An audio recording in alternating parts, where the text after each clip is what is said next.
qui Moi, j'ai dépasse une de là. question au niveau des reprogrammations moteurs. Est-ce qu'on peut faire ça sur les motos? Je sais que nous, on le fait pas, mais Ouais. est-ce que ça existe? Sur les motos récentes avec injection directe, équipées d'un calculateur et un injecteur, ouais, il y a des motos qui se reprogramment. Il y a certains véhicules aussi, je pense, où ça vaut pas le coup de le faire. Par exemple, moi, ma Fiat 500 avec mes 75 chevaux, je pense que si je fais une reprogrammation moteur, ça monte pas à plus de 85, quoi. Alors toi, c'est pas intéressant, un peu comme tous les moteurs atmosphériques. Moteur atmosphérique égale moteur sans turbo ou sans compresseur. Donc en gros, tu vas rien gagner, tu vas gagner peut-être 5 chevaux et encore, et peut-être même pas 10 Nm de couple.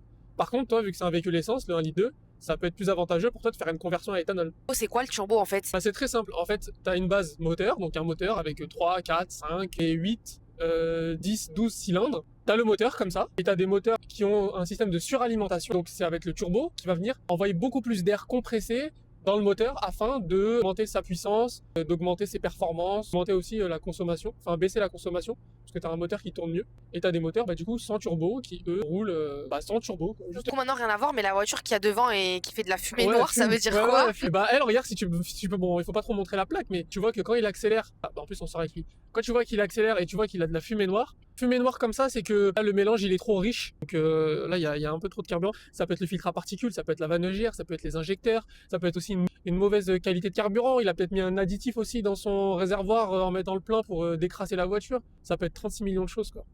Mais en tout cas, c'est pas normal.